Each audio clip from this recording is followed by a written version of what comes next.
मंजिलें मिल ही जाएंगी भटकते ही सही, गुमराह तो वो हैं जो घर से निकले ही नहीं। सो हेलो स्टूडेंट्स, मैं आपका हुसैन सर एक बार फिर से लेकर आ चुका हूं एक नया लेक्चर जिसका नाम है पीरियोडिक टेबल, आपके अपने चैनल साइंस ब्रेन पर। इस पीरियोडिक टेबल को आज हम लोग इतने एक्साइटेड वे में पढ़ेंगे, इतनी इजी वे में पढ़ेंगे कि अगर केमिस्ट्री का किसी बच्चे को एबीसीडी भी नहीं आता है तो वो भी इस लेक्चर को बहुत ज्यादा एंजॉय करने वाला है। हम लोग समझते हैं कि आज का जो पीरियोडिक टेबल हमारा है उसमें कितने एलिमेंट्स हैं। एलिमेंट्स मतलब जैसे आप एटम समझते होंगे, atom is the smallest particle of any matter. किसने कहा था? डाल्टन ने कहा था। तो जो एटम होता है वो कितने तरह का होता है? 118 तरह के एलिमेंट्स होते हैं। इसमें कुछ ज्यादातर नेचुरली अकरिंग है और कुछ मैन मेड भी होते हैं। 118 में जैसे मैं आपको नाम लूं कुछ, तो hydrogen, lithium, sodium, potassium, rubidium, caesium, beryllium, magnesium, calcium, strontium, barium, scandium, titanium, vanadium, chromium, manganese, iron, cobalt, nickel, copper, zinc, deuterium, zirconium, molybdenum, technetium, बहुत सारे एलिमेंट्स आपके पीरियोडिक टेबल में हम लोग पढ़ने वाले हैं। इसके बारे में हम लोग आइडिया लेने वाले हैं। हम लोग इसको अलग अलग करके ऐसा नहीं करेंगे कि हर एक पीरियोडिक टेबल की हर एक पीरियोडिक एलिमेंट की जो प्रेजेंट है पीरियोडिक टेबल में उनकी हम लोग प्रॉपर्टीज पढ़ेंगे, ऐसा नहीं। हम लोग इस पीरियोडिक टेबल को आज बहुत इजी वे में समझने वाले हैं कि ये क्या कहना चाहता है। जैसे आप आज जो ये पीरियोडिक टेबल देख रहे हैं, ये छोटी मोटी बात नहीं है बेटा। 2000 साइंटिस्ट लोगों की ये मेहनत है जो आपके पास इस तरीके से दे दी गई है कि इजी वे में आप इसको समझ सकें। अलग अलग अगर एलिमेंट्स की प्रॉपर्टी पढ़ना हो 118 एलिमेंट्स की, तो बहुत ज्यादा आपको मेहनत करना पड़ता है, हार्ड वर्क करना पड़ता है। इस चीज को इजी करने के लिए इसको कॉम्पैक्ट कर दिया और सिमिलर प्रॉपर्टीज वाले एलिमेंट्स को एक साथ रख दिया गया। और इसको करने के लिए 2000 साइंटिस्ट लोगों ने मेहनत की है, जिसमें से कुछ नाम, इंपॉर्टेंट नाम आपको पढ़ाया जाएगा आगे। पहला नाम आता है लेवोजियर का। लेवोजियर जो थे इनको फादर ऑफ केमिस्ट्री भी बोला जाता है। एक और नाम आता है जाबिर इब्ने हयान का, इनको भी फादर ऑफ केमिस्ट्री कहा जाता है। हमें फादर और इस पे नहीं जाना है, इसका कोई बहुत बड़ा वो नहीं है। दूसरा नाम आता है इसमें डॉबरनियर का। इन्होंने बहुत ही कमाल किया था, इसका ट्राइड्स वगैरह बनाया था। तीसरा नाम आता है न्यूलैंड्स ने, उन्होंने कुछ सारेगामापा, लॉ ऑफ ऑक्टेव दिया था। और इसके बाद नाम आता है लोथर मेयर, और सबसे ज्यादा इंपॉर्टेंट साइंटिस्ट का नाम आता है मेंडलीव। लेकिन इन लोगों में कुछ कमियां रह गई थी, इन्होंने बहुत वर्क किया लेकिन फिर भी स्टिल इसमें कुछ कमियां रह गई। तो आज की डेट में मॉडर्न जो पीरियोडिक टेबल है हमारा कुछ इस तरीके से दिखता है, जिसमें 118 एलिमेंट्स है। कितने एलिमेंट्स है? 118 एलिमेंट्स है, जिनको ग्रुप्स और ब्लॉक्स में, ग्रुप्स, पीरियड्स और ब्लॉक्स में डिवाइड कर दिया गया है। आप 118 एलिमेंट को जो देख रहे हैं, जब आप इसके वर्टिकल कॉलम की बात करेंगे तो इसको ग्रुप कहते हैं। पूरे पीरियोडिक टेबल में 118 एलिमेंट है, 18 आपके पास क्या है बेटा? ग्रुप्स हैं। और इस तरीके से आप चलेंगे तो 7 आपके पास क्या मिलेंगे बेटे? पीरियड्स मिलेंगे। तो आपने क्या सीखा? 118 एलिमेंट्स होते हैं, 18 ग्रुप्स होते हैं और 7 पीरियड्स होते हैं। इसके अलावा इसमें इसको पीरियोडिक टेबल के 118 एलिमेंट्स को 4 ब्लॉक में डिवाइड कर दिया गया है। ये पहला और दूसरा जो आपको ग्रुप दिख रहा है, इसको कलेक्टिवली बोला जाता है एस ब्लॉक। बीच में ये जो आपको यहां से दिख रहा है यहां तक, इसको बोला जाता है डी ब्लॉक। और यहां से यहां तक जो दिख रहा है आपको 6 ग्रुप, इसको बोला जाता है पी ब्लॉक। और नीचे वाले को बोलते हैं एफ ब्लॉक। यानी S block, P block, D block and F block. अब इसमें 118 एलिमेंट पूरे मिलाकर के हैं। कुछ इसमें मेटल्स होंगे, कुछ नॉन मेटल्स होंगे, कुछ मेटलॉइड्स होंगे। ठीक है, तो कहां पे मेटल्स होते हैं, कहां पे नॉन मेटल्स होते हैं, कहां मेटलॉइड्स होते हैं, उसको हम लोग बात करेंगे। लेकिन मैंने कहा कि जो बच्चा कुछ भी नहीं जानता है वो भी इसको आज पढ़ेगा तो एकदम इंजॉय करेगा। तो हम लोग समझते हैं सबसे पहले न्यूमोनिक्स क्या होता है। जैसे मैं डायरेक्ट कहूं कि आप इतने एलिमेंट को याद कर लीजिए तो शायद आपको याद करना बहुत मुश्किल होगा। लेकिन आप किसी चीज को, किसी ऐसी कॉम्प्लिकेटेड चीज को डेली होने वाली चीज से अगर आप कनेक्ट कर देते हैं तो वो चीज आसानी से याद हो जाती है। सो हम लोग देखते हैं कि क्या है न्यूमोनिक्स। जैसे आपके पास hydrogen, lithium, sodium, potassium, rubidium, caesium, francium है, ये आपके एक ग्रुप में लाई करते हैं। अब ग्रुप वाइज याद करने का कुछ फायदा है। हम तो कहेंगे आप एलिमेंट्स को इसी तरीके से याद करिए। जो एस ब्लॉक दिख रहा है ना, ग्रुप वाइज याद कर लीजिए। डी ब्लॉक को आप छोड़ दीजिए, एस ब्लॉक को ग्रुप वाइज याद कर लीजिए, पी ब्लॉक को ग्रुप वाइज याद कर लीजिए। डी ब्लॉक में अगर आप चाहें तो ये पहला वाला जो पीरियड है उसको अगर आप याद कर लेते हैं तो बहुत बेहतर है। नीचे वाले एलिमेंट्स में ज्यादा परेशान नहीं होना है। जैसे जैसे आप आगे बढ़ेंगे आपको वो धीरे धीरे एक्सपीरियंस होता जाएगा कि कैसे उसको हैंडल करना है। सो सबसे पहले हम लोग बात करते हैं न्यूमोनिक्स की। तो न्यूमोनिक्स में आप बहुत इंजॉय करने वाले हैं, क्योंकि अब न्यूमोनिक्स का आपका डायरेक्ट इससे तो कोई लेना देना नहीं होता है, लेकिन समझने के लिए आपको राइट करने के लिए, जैसे ग्रुप है hydrogen, lithium, sodium, potassium, rubidium, caesium, francium, ये मैं कह दूं कि आप एक बार में बोलिए तो कोई नया बच्चा रहेगा तो उसको बहुत टफ लगेगा। लेकिन इसी चीज को मैं इस तरीके से कर दूं, हाइड्रोजन की जगह मैं इसको बोलूं हे ली ना कर रब से फरियाद, हेली ना कर रब से फरियाद। तो ये आपको थोड़ा सा बोलने में इजी लगेगा। अब आपको एक ग्रुप याद है, हेली ना कर रब से फरियाद, तो हे से आप एच लिख देंगे, ली से लिथियम एल लिख देंगे, ना से सोडियम, कर से पोटेशियम, रब से रुबिडियम, से सीजियम एंड फरियाद से फ्रांसियम। आप इस तरीके से न्यूमेरिक्स का यूज करते हुए बहुत इजी तरीके से इसको ग्रुप में लिख सकते हैं। जब एक बार आपने सिंबल लिख लिया तो आपको धीरे धीरे अपने आप एक्सपीरियंस हो जाएगा कि इसका नाम क्या था। ठीक है, आगे चलेंगे, जैसे जैसे बढ़ेंगे आपको और ज्यादा इसमें आसानी होती जाएगी। तो सेकंड ग्रुप का न्यूमेरिक्स ये है कि बेटा मांगे कार स्कूटर बाप राजी। मैं इसको बार बार लिख करके नहीं समझाऊंगा, ये बहुत ईजी चीज है। जैसे पहले ग्रुप का न्यूमेरिक्स है, बार बार आप थोड़ा सुनेंगे अपने आप याद हो जाएगा, हे ली ना कर रब से फरियाद। और दूसरे ग्रुप का है बेटा मांगे कार स्कूटर बाप राजी। और इस वाले ग्रुप के ऊपर तो एक पूरी कहानी है।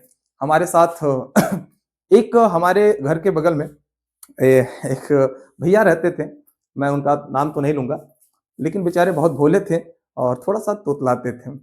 तो उनकी शादी लग गई। उनसे किसी ने पूछा कि भाई आप जो है शादी में क्या लेंगे? तो उन्होंने कहा कि अंगूठी ताई तेन ताई पता था रुपया ताई तुतल ताई और जौन पापा ले लिए।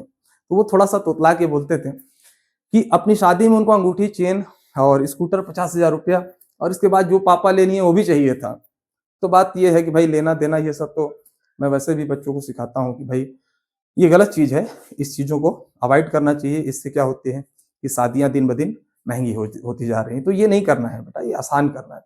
ये दहेज की जो प्रथा है, जो एक तरीके से कुरीति है, उसको हमको समाज से हटाना चाहिए।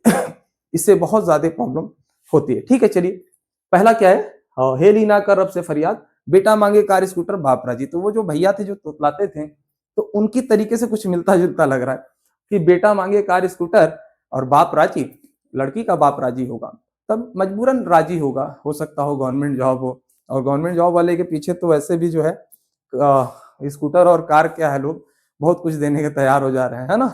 बहुत सारी चीजें कि ये भी दे देंगे, इतना लाख दे देंगे, उतना लाख दे देंगे, जो कि बहुत ही गलत बात है। ठीक है, तो बेटा मांगे कार स्कूटर बाप राजी हो गया। अब ये आप दो ग्रुप वाइज याद कर लिए। ठीक है, अब आप इधर आ जाइए, डी ब्लॉक को अभी फिलहाल आप साइड रखिए, इस पे आ जाइए, पी ब्लॉक। ये देखिए, ये पहला ग्रुप है, ये दूसरा ग्रुप है। इसको अल्कली मेटल्स कहा जाता है और इसको अल्कलाइन अर्थ मेटल्स कहा जाता है। Beryllium, magnesium, calcium, strontium, barium alkaline earth metal होते हैं। मतलब ये जो होगा अल्कली मतलब होता है बेस, ठीक है ना। और ये जो सेकंड वाला है ना, बेस फॉर्मिंग है, ये आपका अल्कली मेटल्स है। और ये जो है अर्थ क्रस्ट में मिलता है, इसलिए अल्कलाइन, दोनों बेसिक हाइड्रोक्साइड वगैरह बनाते हैं। ठीक है, इधर है, पी ब्लॉक में आ जाइए। पी ब्लॉक में आपका देखिए पहला, दूसरा और ग्रुप में आप जाएंगे तो 10 ग्रुप डी ब्लॉक के हो गए। और पी ब्लॉक कहां से स्टार्ट होता है बेटा? 10 और 2 12, 1 13 में से शुरू होगा। तो पी ब्लॉक में आइए, और boron, aluminium, gallium, indium, thallium. Boron, aluminium, gallium, indium, thallium. ठीक है, आप इस पे परेशान नहीं होइए, इसका नाम तो मैं आपको 5 मिनट में सिखा दूंगा। 100 नंबर से ऊपर वाले एलिमेंट्स के कुछ ऐसी ट्रिक्स हैं जिससे आप 5-10 मिनट के अंदर पूरी नॉमेनक्लेचर उसकी सीख सकते हैं। हाँ, अब स्टिल उसका नाम प्रॉपर रख दिया गया है, नहीं तो पहले एक आईयूपैक ने सिस्टम दिया था जिससे 100 से ऊपर वाले एलिमेंट्स के नाम आप लिख सकते हो। तो वो भी आपका क्या है बेटा, चल जाएगा काम। जो मैं आप तरीका सिखाऊंगा तो आप 100 के ऊपर वाले एलिमेंट के 18 एलिमेंट के नाम तो आप 5 मिनट के अंदर सीखने वाले आज इसी लेक्चर में। चलिए, तो हमारे पास पहला 2 ग्रुप किसका हो गया? S block. और 13वां ग्रुप किसका है? 13 से 18 क्या होगा बेटा? P block. और 3 से ये जो 12 है वो कौन सा है? 10 ग्रुप डी ब्लॉक में। तो पी ब्लॉक में boron, aluminium, gallium, indium, thallium आते हैं। तो अब नया बच्चा है, उसको इस चीज में हो सकता है प्रॉब्लम। आप लोग तो फिलहाल कुछ जानते होंगे, जो एकदम नए बच्चे हैं मैं उनकी बात कर रहा हूँ। तो उनके लिए ये इस तरीके से याद कर सकते हैं, बैगन आलू गाजर इन थैला, बैगन आलू गाजर इन थैला, boron aluminium gallium indium thallium. So देखिए आप मैच कर रहा है न्यूमेरिक्स का। और ये जो 14th ग्रुप है carbon silicon germanium tin lead. अब मैं इसको कनेक्ट करूंगा थोड़ा सा सार्कास्टिक वे में।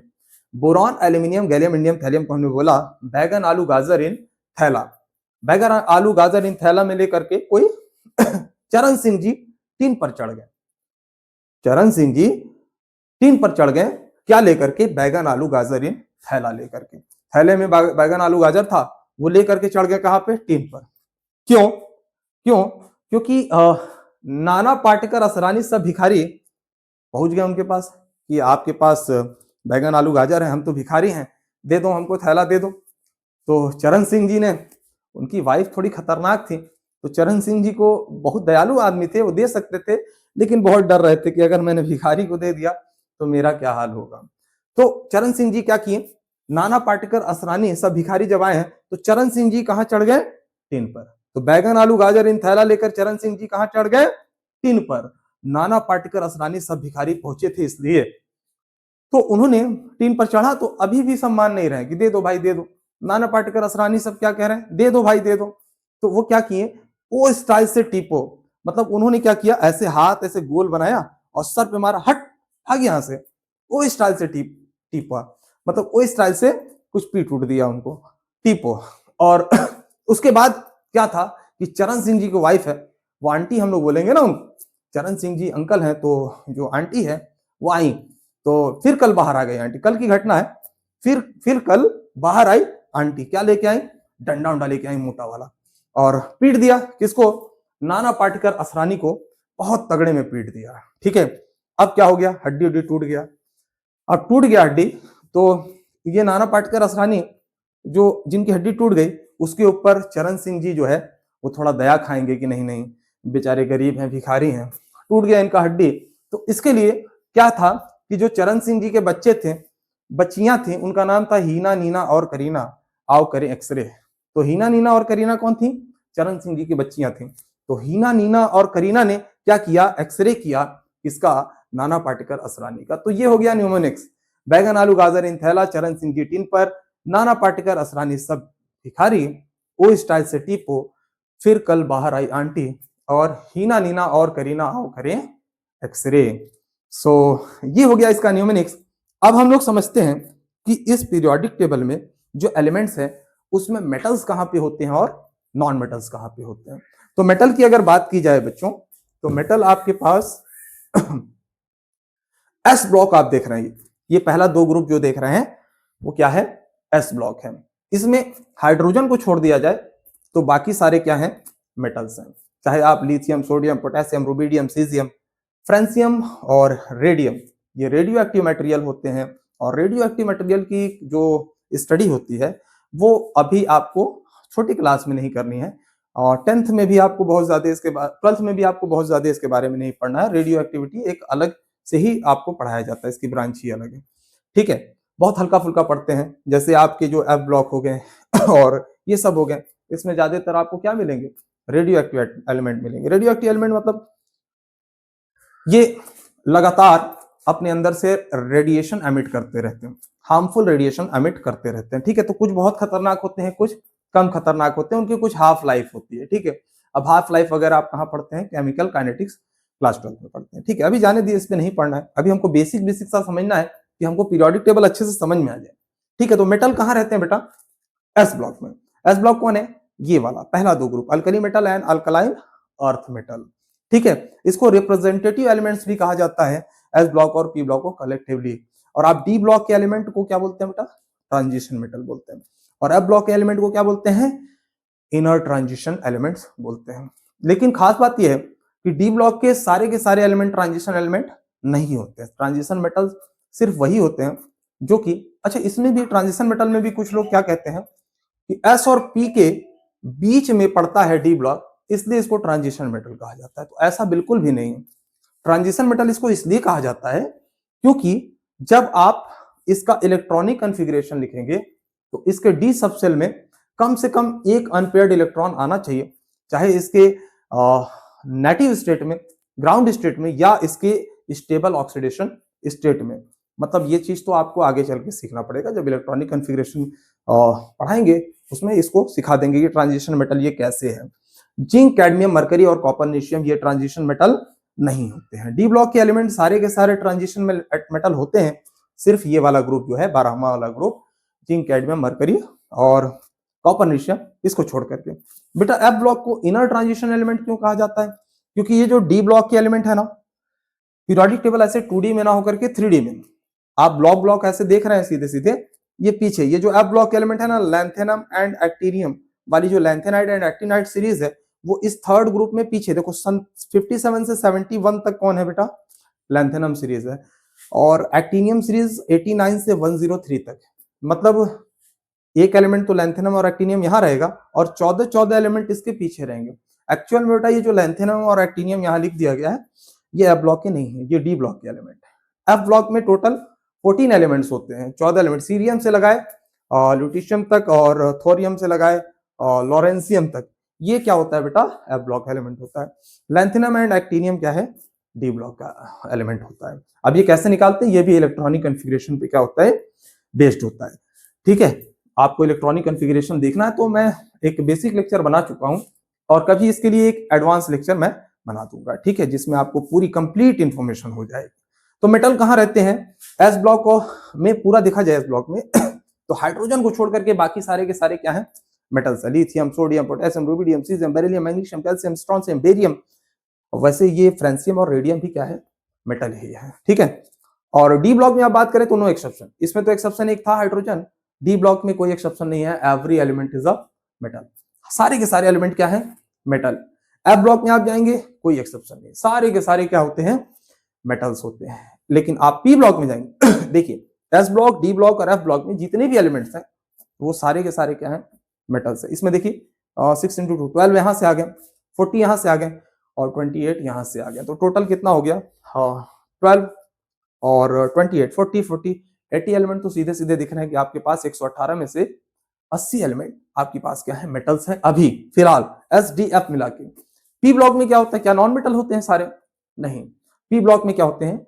मेटल भी होते हैं, नॉन मेटल भी होते हैं और मेटलॉइड भी होते हैं। आप मेटल क्या होते हैं? आप लोग छोटी क्लासेस में पढ़ते हैं, metals are malleable, ductile, lustrous, sonorous, high tensile strength, good conductor of heat and electricity, hard, generally occur in solid state except mercury.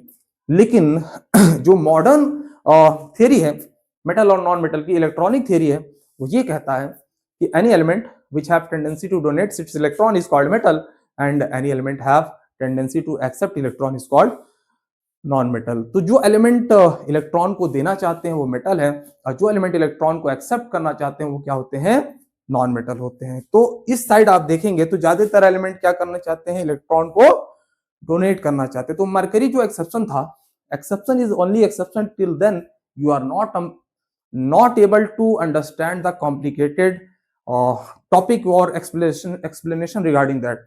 Exception तब तक एक्सेप्शन है जब तक आप उससे रिलेटेड कॉम्प्लिकेटेड टॉपिक जो एक्सप्लेनेशन उसका समझने के काबिल नहीं, तब तक बोल दिया जाता है कि केमिस्ट्री में ये एक्सेप्शन है। लेकिन केमिस्ट्री में ज्यादा एक्सेप्शंस नहीं होते हैं। ठीक है, तो S block, D block, F block पूरा का पूरा क्या है? Metal, except hydrogen. हाइड्रोजन भी इलेक्ट्रॉन देता है हाइड्रोजन भी क्या करता है? इलेक्ट्रॉन को डोनेट करता है। तो सर हाइड्रोजन भी मेटल होना चाहिए, लेकिन बेटा प्रॉब्लम ये है कि हाइड्रोजन इलेक्ट्रॉन देता तो है, तो H+ बनाता है, लेता भी है, H- बनाता है, तो सर मेटल भी होना चाहिए, नॉन मेटल भी होना चाहिए, इसका मतलब मेटलॉइड होना चाहिए। लेकिन प्रॉब्लम ये है बेटा, क्यों मेटल नहीं कहा जाता है? हाइड्रोजन के पास इकलौता ऐसा एलिमेंट हाइड्रोजन होता है जिसके पास न्यूट्रॉन नहीं होता है। इसके आइसोटोप्स की बात मैं नहीं कर रहा हूँ, ड्यूट्रियम और ट्रिटियम की बात नहीं कर रहा हूँ। जैसे आप 118 एलिमेंट देखना पीरियोडिक टेबल में, इसके 250 से भी ज्यादा क्या होते हैं? आइसोटोप्स होते हैं। हर एक एलिमेंट का जो, जैसे मान लीजिए आपके पास कार्बन है, कार्बन का mass atomic number 6, mass number 12 है, उसी तरीके से एटॉमिक नंबर 6 ही होगा लेकिन मास नंबर 14 हो जाएगा, तो इसके पीछे ही रहेगा, ऐसे समझ लीजिए आप एक तरीके से। लेकिन पीरियोडिक टेबल में 118 एलिमेंट आपके पास हैं, तो उसके 250 से ज्यादा क्या है? आइसोटोप्स हैं। तो पहला आइसोटोप जो है जो वही लिखा जाता है, आपको ज्यादा नहीं उसके बारे में परेशान होना है अभी। जैसे हाइड्रोजन है, तो हाइड्रोजन का जो पहला आइसोटोप है हाइड्रोजन है, दूसरा ड्यूट्रियम है, तीसरा ट्रिटियम। हाइड्रोजन ही 99% पाया जाएगा और हाइड्रोजन में कोई भी न्यूट्रॉन नहीं होता है। इसका मतलब एक प्रोटॉन होगा और एक इलेक्ट्रॉन होगा। इसका मास भी 1 होता है, जब ये एक इलेक्ट्रॉन दे देता है तो इसके पास सिर्फ और सिर्फ प्रोटॉन बचता है। इसका मतलब ये एटम स्टेबल रह ही नहीं जाता है, और जब वो एटम ही नहीं रहा तो उसको आप मेटल कैसे कह सकते हो? कोई भी एलिमेंट आप दूसरा लेंगे, इलेक्ट्रॉन देने के बाद उसके पास कुछ ना कुछ कर्नल बच जाता है, कुछ ना कुछ उसके पास न्यूक्लियस में प्रोटॉन न्यूट्रॉन बच जाते हैं, तो वो स्टेबल होते हैं। लेकिन हाइड्रोजन के पास सिर्फ और सिर्फ एक प्रोटॉन एक इलेक्ट्रॉन है। इलेक्ट्रॉन देने के बाद ये क्या बनता है? ये प्रोटॉन बन जाता है। ठीक है, तो आगे चल के आप देखेंगे कि इसको आप लोग इसी तरीके से देखेंगे कि एसिड्स आर प्रोटॉन डोनर, मतलब H प्लस देता है तो उसको आप प्रोटॉन डोनर ही बोल देते हो। तो S block, D block, F block क्या है बेटा? पूरी तरीके से मेटल्स है, एक्सेप्ट हाइड्रोजन। आप समझ चुके हैं कि हाइड्रोजन इलेक्ट्रॉन देने के बाद सारे के सारे इलेक्ट्रॉन देते हैं, मेटल है। हाइड्रोजन इलेक्ट्रॉन देता है लेकिन ये मेटल इसलिए नहीं है क्योंकि हाइड्रोजन इलेक्ट्रॉन देने के बाद स्टेबल नहीं होता। अब पी ब्लॉक में आ जाइए। पी ब्लॉक में क्या होता है बेटा? आपके पास ये जो 6 ग्रुप है collectively called P block. P block में आपके पास मेटल भी है, नॉन मेटल भी है और मेटलॉइड भी है। कहाँ रहते हैं? जैसे आप इधर देखिए, ये एक न्यूमोनिक्स मैं और दे रहा हूं। बालिका, सीता, गीता, ऐश्वर्या सब ट्यूशन पढ़ने आते हैं। बालिका, सीता, गीता, ऐश्वर्या सब ट्यूशन पढ़ने आते हैं। एस्टाटीन को उसमें अभी कंट्राडिक्शन चल रही है, कोई बात नहीं। और पोलोनियम तो थोड़ा सा रेडियो एक्टिव में आता है, तो आप इस नीचे वाले की लड़ाई में मत जाइए। बाकी सारे के सारे क्या है? यहाँ पे मेटोलाइड है। मेटोलाइड मतलब जरूरत पड़ेगी तो इलेक्ट्रॉन दे भी देंगे, जरूरत पड़ेगी तो ले भी लेंगे। मेटोलाइड का नेचर अलग होता है। जैसे मैं आपको सिंपल वे में समझाऊं तो मेटल जो होते हैं वो इलेक्ट्रिसिटी के कंडक्टर होते हैं, है ना। और नॉन मेटल जो होते हैं वो इंसुलेटर होते हैं। जैसे वायर बनता है मेटल का, वायर के ऊपर कवरिंग होती है नॉन मेटल की। और मेटलॉइड सर क्या होते हैं? मेटलॉइड होते हैं सेमीकंडक्टर्स। इसका क्या बनता है? सेमीकंडक्टर। जैसे आप लोग जो सोलर पैनल जो लगाते हैं उसके अंदर मेटलॉइड का यूज होता है। तो लो टेम्परेचर पे तो नहीं, लेकिन हाई टेम्परेचर पे इसकी कंडक्टिविटी अच्छी हो जाती है, तो सेमीकंडक्टर होते हैं। चलिए जाने दीजिए। मेटलॉइड मतलब कहीं मेटल की तरह काम कर लेगा, कहीं नॉन मेटल, कहीं इलेक्ट्रॉन दे देगा, कहीं ले लेगा। तो boron, silicon, germanium, arsenic, antimony, tellurium, polonium और एस्टाटीन को आप देख सकते हैं। तो बालिका, सीता, गीता, ऐश्वर्या सब ट्यूशन पढ़ने आते हैं। कि लेफ्ट साइड में अगर आप जाएंगे, इस साइड, तो सारे के सारे देखिए, यहां से अगर आप स्टार्ट करें ये सब, इसके लेफ्ट साइड सब क्या है? मेटल्स है। और इसके राइट साइड क्या है बेटा? नॉन मेटल्स है। ठीक है, यानी मेटलॉइड बीच की एक कड़ी कह सकते हैं कि इसके लेफ्ट साइड मेटल होते हैं और राइट साइड क्या होता है? Non metal. अब राइट साइड में कौन आएगा? आप देखें, carbon, nitrogen, phosphorus, oxygen, sulphur, selenium, fluorine, chlorine, bromine, iodine. और इधर आप चले जाइए, नोबल गैस होता है। नोबल गैस क्या होता है बेटा? जिसकी टेंडेंसी बॉन्ड बनाने की नहीं होती, मतलब ये अपने आप में क्या होते हैं? इनर्ट होते हैं, स्टेबल होते हैं। हीलियम, नियॉन, आर्गन, क्रिप्टन, जेनन, रेडन और इसका अनन, ऑक्टियम, ये सारे के सारे क्या है? ये जो 18th ग्रुप वाले एलिमेंट है वो सारे के सारे नोबल गैस हैं। ये किसी से कंबाइन होना नहीं चाहती, अपने आप में स्टेबल है। ये अपने आप में सब, अंबानी, अडानी, बिल क्लिंटन, जो भी समझ लीजिए, बिल गेट्स, और बहुत सारा नाम आप लोग जानते होंगे रईसों का। उसमें मैं कभी मोल पढ़ाऊंगा तो बताऊंगा। ये सब छोटे हैं, मोलपति सबसे बड़ा होता है। ठीक है, चलिए कोई बात नहीं। वैसे मोलपति अभी कोई बना नहीं है। अगर कोई मोलपति बन जाएगा तो बहुत बड़ा उसके पास अमाउंट होगा, जिसके सामने अंबानी और अडानी भी बहुत छोटे नजर आएंगे। और मैं पढ़ाने वाला हूँ एक लेक्चर, मैं मोल पे भी बहुत जबरदस्त लेक्चर बनाऊंगा, जिसमें एक छोटा सा बच्चा एकदम, जिसको कुछ नहीं आता। अब छोटा मतलब इतना बड़ा बच्चा ना हो कि वो क्वां क्वां करता हो और उसको सब कुछ समझ में आ जाए, ऐसा नहीं। इतना हो कि भाई कुछ समझ रखता हो, वो भी मोल कॉन्सेप्ट को बहुत अच्छे से समझ में उसको आ जाएगा। तो चलिए, हम लोग ये देख चुके हैं कि ये जो बालिका, सीता, गीता, ऐश्वर्या सब ट्यूशन पढ़ने आते हैं कि लेफ्ट में सारे मेटल है और राइट में सारे नॉन मेटल है, इंक्लूडिंग नोबल गैस, सारे के सारे नॉन मेटल से। अब हम बात करते हैं कि अगर 2 मेटल दे दिया जाए और पूछ लिया जाए इसमें से ज्यादा मेटल कौन है, इसमें से ज्यादा मेटलिक कौन है, तो हम लोग पहले बात करते हैं पहले ग्रुप की। जैसे lithium, sodium, potassium, rubidium, caesium, francium और रेडियम की बात आप साइड रखिए, क्योंकि रेडियो एक्टिव एलिमेंट की बात हम लोग नहीं करने वाले हैं। अब पता चला आप रेडियो एक्टिव एलिमेंट की बात कर रहे हैं और उसमें से रेडिएशन निकली, हिट की, और आपकी कहानी खत्म हो गई। बात करने से नहीं होगा, लेकिन इसकी स्टडी करने से हो सकता है। ठीक है, आइए स्टडी मतलब आप जाके लैब में इसको कर रहे हो, पता चला यहाँ किताब में स्टडी करने से आपको कुछ नहीं होगा। ठीक है, hydrogen, lithium, sodium, potassium, rubidium, caesium में हाइड्रोजन को छोड़ दीजिए, आपसे पूछ ले सोडियम ज्यादा मेटलिक है या पोटेशियम ज्यादा मेटलिक है, तो मेटल होने के लिए हमने क्या बोला? एक लाइन कि इलेक्ट्रॉन का डोनर होना चाहिए, यानी इलेक्ट्रॉन आसानी से दे देना चाहिए। जो जितनी आसानी से इलेक्ट्रॉन दे देगा वो उतना अच्छा क्या होगा? मेटल होगा। तो अब मैं बात करूं कि सोडियम और पोटेशियम में कौन ज्यादा आसानी से इलेक्ट्रॉन दे देगा, तो बेटा ये पहला वाला जो आपको पीरियड दिख रहा है उसमें सिर्फ और सिर्फ एक सेल होंगे, वहीं पे इलेक्ट्रॉन होगा। यस और नो? हाँ बिल्कुल सर, एकदम। और अगर हम बात करें ये दूसरा वाला पीरियड है, देखिए 1 2 3 4 5 6 7 पीरियड है, इसको 8 9 नहीं बोलना है। ये कहां होता है बेटा? डी ब्लॉक के पीछे होता है, थर्ड ग्रुप में। यहाँ पे आप कुछ 6 पीरियड और 7 पीरियड में देखेंगे तो इसके पीछे रखा होता है ब्लॉक, सिर्फ और सिर्फ 7 ही पीरियड है। आइए आप सेकंड ग्रुप की बात करेंगे तो एक न्यूक्लियस होगा और दो क्या होगा? सेल होगा, है ना। थर्ड पीरियड की बात करेंगे तो एक न्यूक्लियस होगा और 3 सेल होगा।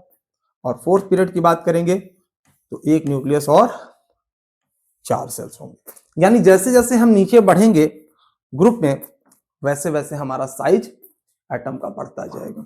अब इलेक्ट्रॉन कहां से निकलते हैं? किसी भी मेटल में से इलेक्ट्रॉन वैलेंस सेल में से निकलेंगे, लास्ट सेल में से इलेक्ट्रॉन निकलते हैं। तो लास्ट सेल कौन सा होगा? इसका ये वाला, इसका ये वाला, इसका ये वाला और इसका ये वाला। आप देख रहे हैं कि जब साइज छोटी थी तो बहुत पास पास थे, और जब साइज जैसे जैसे बड़ी हो रही है वैसे वैसे इलेक्ट्रॉन दूर चले जा रहे हैं। अब इलेक्ट्रॉन दूर चले जाएंगे तो न्यूक्लियस की जो पॉजिटिव चार्ज है उसकी इलेक्ट्रॉन पे पकड़ क्या होगी? कमजोर हो जाएगी। तो ये इजिली कम एनर्जी पे ही निकल जाएगा। अब एनर्जी क्या होता है बेटा? दो तरह से होता है, एक होता है आयनाइजेशन एनर्जी और एक होता है electron gain enthalpy. Ionization energy वो होती है जब किसी इलेक्ट्रॉन को किसी आइसोलेटेड गैसियस एटम में से निकाला जाता है। और इलेक्ट्रॉन गेन एंथैल्पी क्या होता है? जब किसी इलेक्ट्रॉन को किसी एटम में ऐड किया जाता है तो इलेक्ट्रॉन एनर्जी, मतलब वहां पे एनर्जी रिलीज होती है। पहला इलेक्ट्रॉन की बात कर रहा हूं।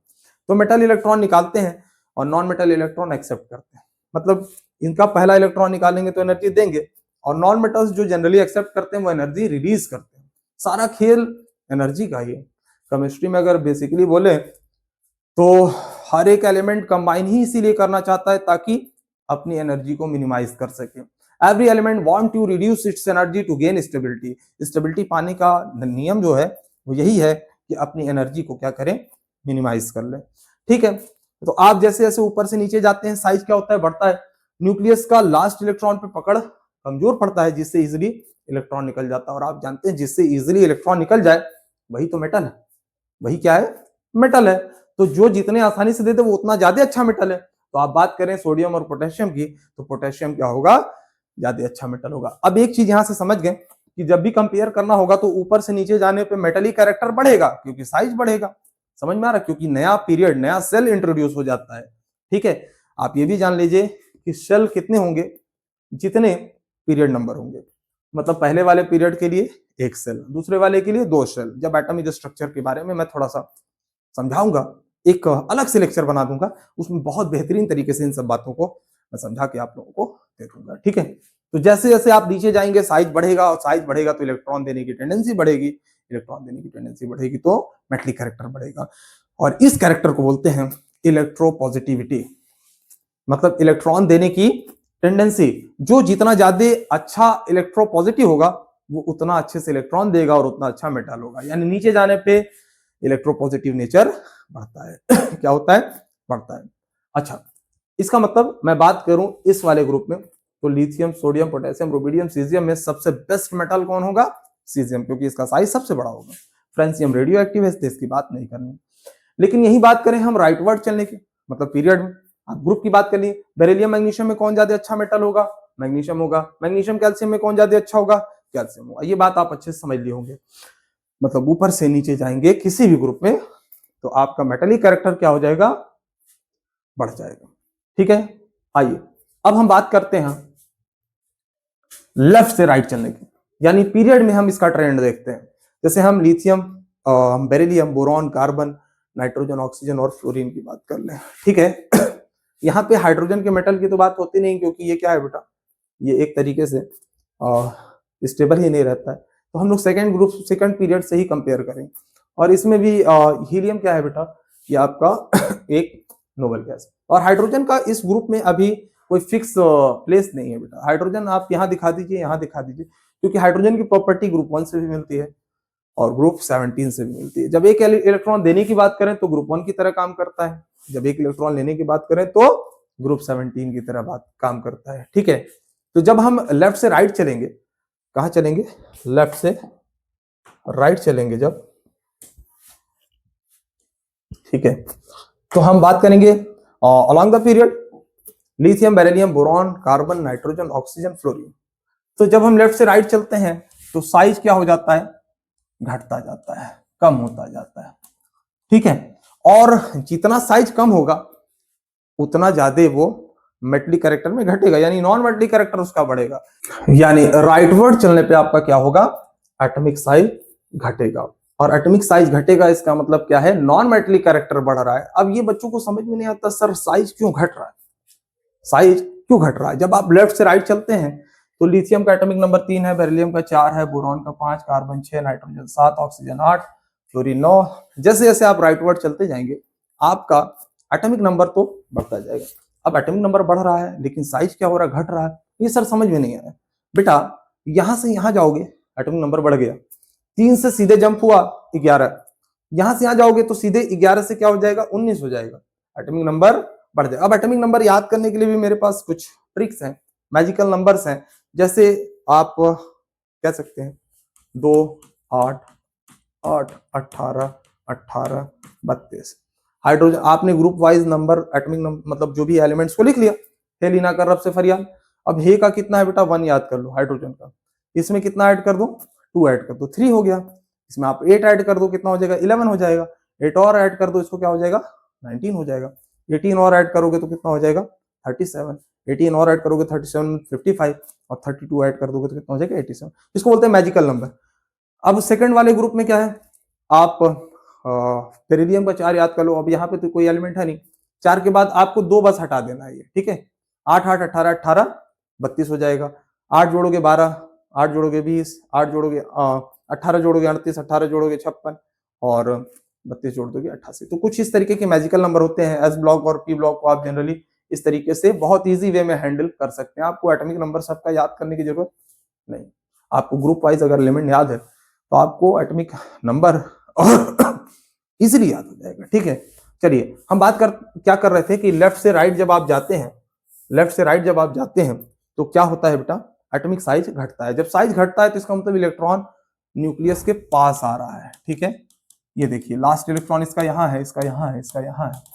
जैसे जैसे आप राइट में चलते जाएंगे साइज घटता जाएगा, इलेक्ट्रॉन न्यूक्लियस के पास आता जाएगा, मतलब इलेक्ट्रॉन देने की टेंडेंसी घटती जाएगी, यानी मेटलिक कैरेक्टर घटता जाएगा। तो क्या बढ़ता जाएगा, नॉन मेटलिक कैरेक्टर बढ़ता जाएगा, ठीक है।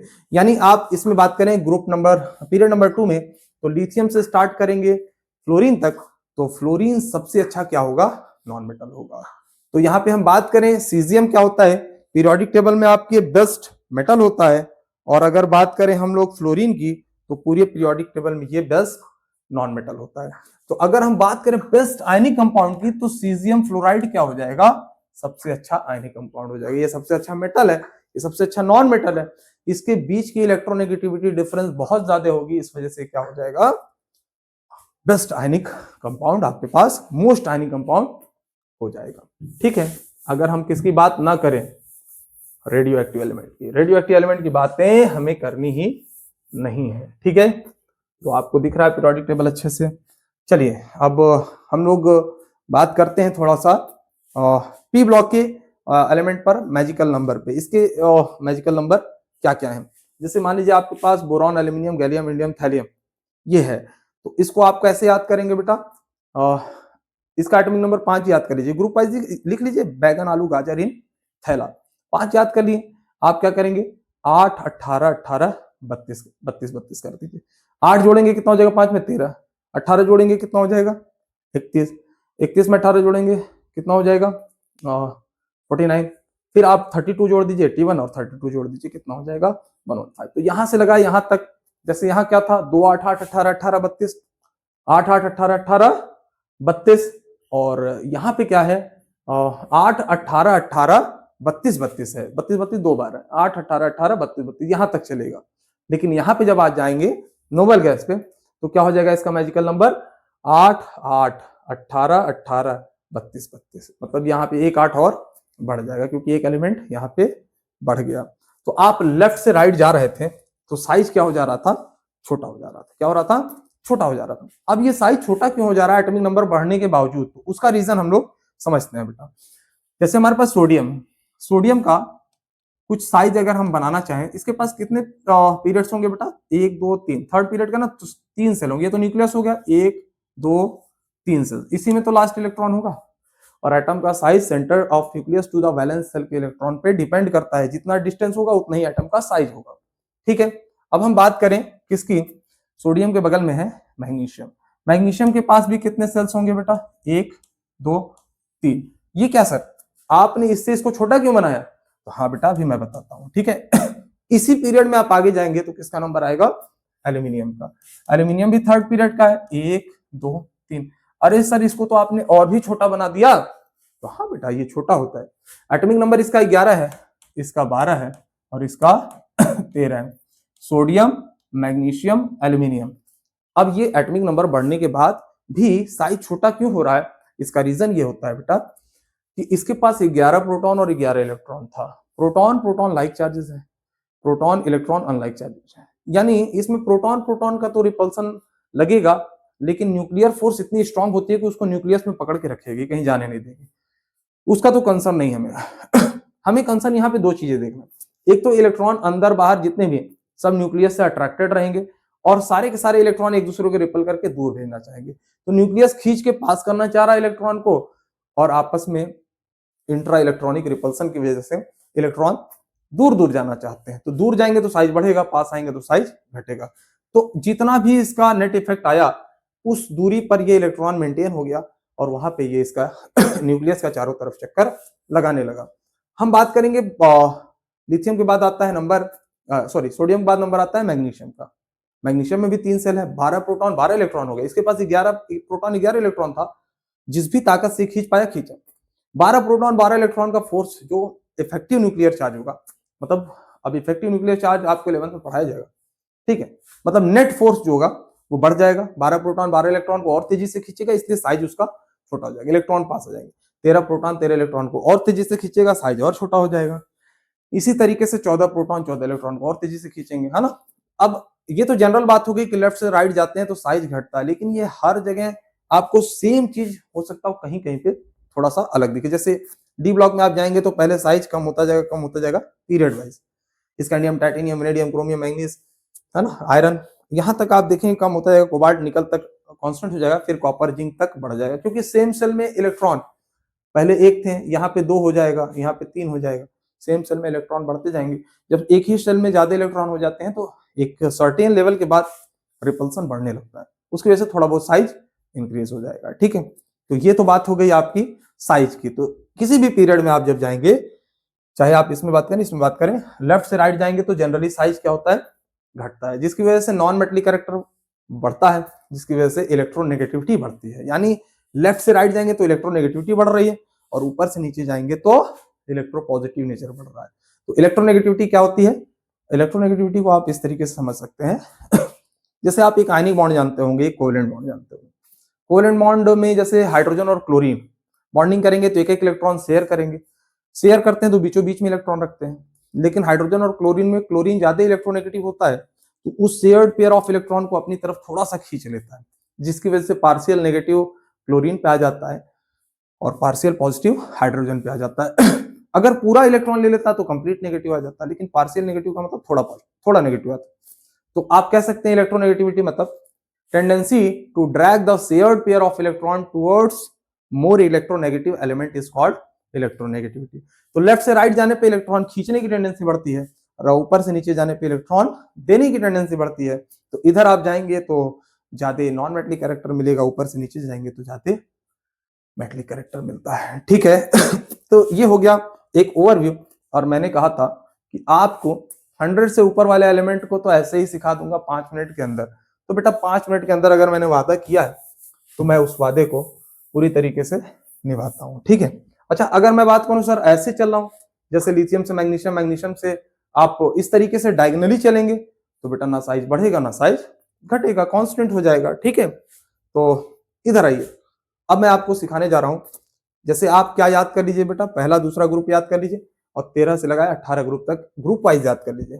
और डी ब्लॉक को कैसे याद करना है, आपको पीरियड वाइज याद करना है। इसका भी न्यूमेरिक्स होता है, शक्ति वक्रमन फीको निको जन, शक्ति वक्रमन फीको निको जन, scandium, titanium, vanadium, chromium, manganese, iron, cobalt, nickel, copper, zinc, ये yttrium, zirconium, niobium, molybdenum, technetium, ruthenium, rhodium, palladium, silver, cadmium.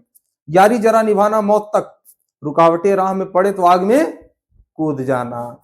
और इसके नीचे बेटा देखो ये लैंथनम और एक्टिनियम यही रहता है।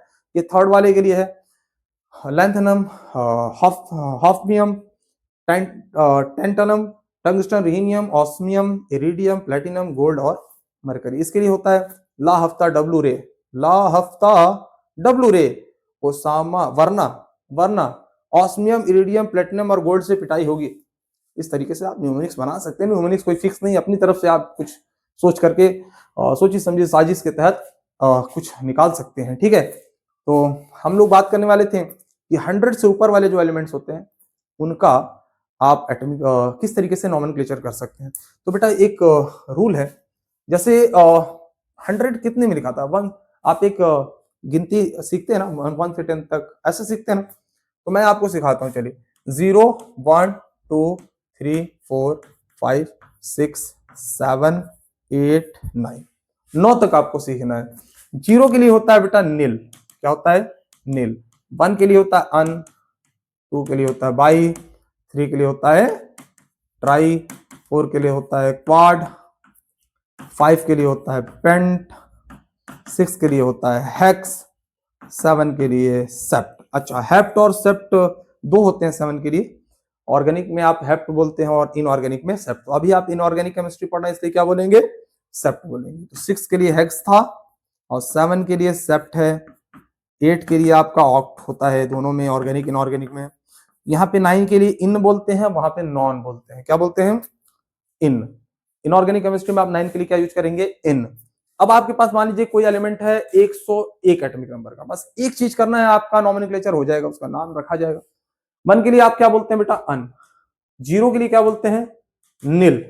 और 1 के लिए क्या बोलते हैं, फिर से अन, अन नील अन। और लास्ट में आपको IUM लगा देना है और आपका नाम बन करके तैयार हो जाएगा, अनिल अनियम। क्या हो जाएगा, अनिल अनियम। इसको आप शॉर्ट में लिखना चाहें तो UNU, इस तरीके से आप लिख सकते हैं। ठीक है, अब 101 की जगह कोई कहे कि हमारे पास 105 नंबर का एलिमेंट है, कुछ मत करिए। 1 के लिए क्या करते हैं, अन। 0 के लिए नील, 5 के लिए पेंट, और आपको लास्ट में क्या लगा देना है, IUM। बताइए कितना इजी है। अगर कोई एलिमेंट 118 एटॉमिक नंबर का है तो आप क्या करेंगे बेटा, 1 के लिए अन, 1 के लिए अन, 8 के लिए ऑक और लास्ट में IUM लगा देंगे। समझ में आ रहा होगा आपके। अब आप लोग जल्दी से बताइए 109 नंबर के एटॉमिक नंबर के लिए क्या करेंगे, हम इसका नाम क्या रखेंगे, नीचे वाले एलिमेंट का, अनिल इनियम। इन बोलते हैं ना इनको, इन और लास्ट में ईएम। अब तो फिलहाल इसमें देखिए आप नीचे वाले एलिमेंट के भी नाम, जैसे इसका नाम क्या हो गया बेटा, कॉपरनिशियम होगा इधर, इधर और रदरफोर्डियम भी आएगा। बहुत सारे एलिमेंट का नाम रख दिया गया, जैसे लैंथनम है, सीरियम है, वो प्रोमीडियम है, नियोबिडियम, और आपके पास समेरियम है, सबेरियम है, बहुत सारे एलिमेंट है, लुटेशियम है, लॉरेंसियम है और यूरेनियम है। जितने भी एलिमेंट हैं 100 से ऊपर लगभग लगभग सबका नाम अब पर्टिकुलर पढ़ चुका है। ठीक है, पहले जब नहीं था तो इसका नाम इसी तरीके से लिखा जाता। तो आज भी आप इस तरीके से अगर नाम लिख देंगे तो कोई आपको गलत नहीं कहेगा। तो होप आप लोगों को ये सारी चीजें बहुत अच्छे से समझ में आई होंगी। तो इस लेक्चर को एंजॉय करिए और रिवाइज करिए। जो बेसिक बेसिक इसके डेटा हैं वो बहुत ज्यादा इंपॉर्टेंट है, बहुत इजी भी है। आपको इसमें होप कि बहुत मजा आया होगा और इसी तरीके से बेटा आप सपोर्ट करते रहिए, बस और क्या है। Thank you.